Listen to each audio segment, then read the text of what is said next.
Email addresses associated with customers, leads, and workers. Customers, leads, and workers can have one or more email addresses assigned. To do this, we go to the customer, lead, or worker form.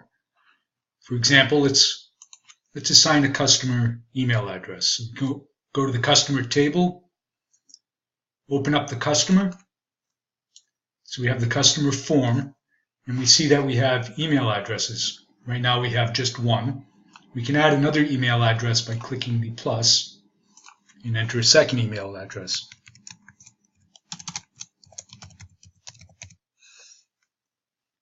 When we send an email, the first email address in the list is automatically assigned to the to field.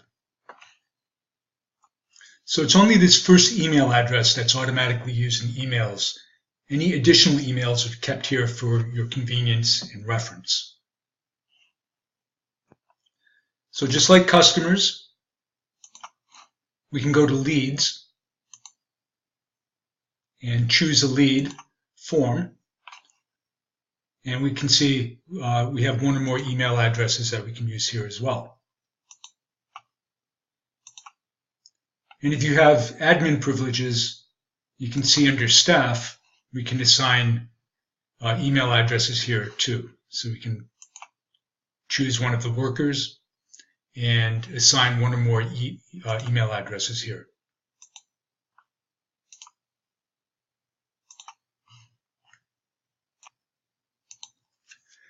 We can create and send an email from a variety of locations.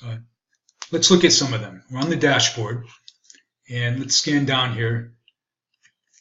Let's say we're looking at our unpaid jobs list, and we see that this person here, Tony, owes a lot of money, and it's been quite some time, since payment's been due. We want to send him an email. So if we click on this, the job form comes up associated with this customer, and we can see, how much the person owes and so forth, and click send an email. And in this way, we can send an email from the job. Okay.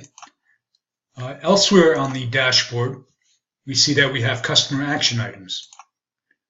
We go through this and we see that we have to do something with this person, Joshua, and may want to send him an email. So if we open the form, the customer form, by clicking on customer, we see customer, Joshua pop up, and we can send an email from here.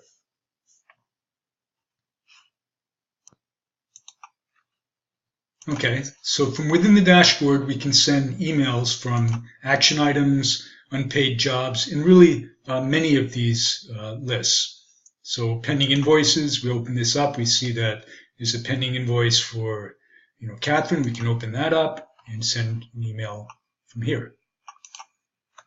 Over here on the weekly agenda, we can do the same thing. We scan down here, we see we have this action item for Anthony. Click on that. It opens up the lead form. Right, so this isn't a customer, this is a lead. And we can send an email to this lead.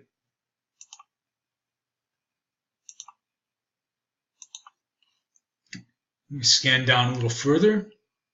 We see that we have a follow-up due for Adeline. We go there, we review the job, and we decide we need to send an email to this person. So you get the idea. The email can be launched from within whatever context you're in. So whatever you're interested in at the time, you can typically send an email to. You can go back a week, look through further, and we see that we have this job. Remember something about this job that we need to do. We review the information. We decide, yes, we need to send an email.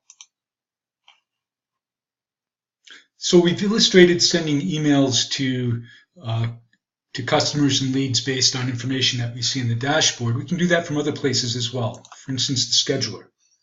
If we open up the schedule for this week and look at today's jobs, we can open up a job that's scheduled for later on today, and send an email from here. In this case, we might want to send an email that we've already prepared saying that, hey, we're on our way.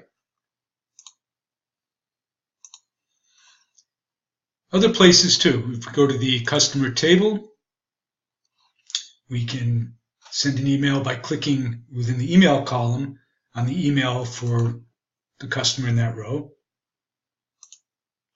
We can open up the customer form, do the same thing. Similarly, if we go to the job table, under contact information, we can click on the email address and it'll open up the email composer from there.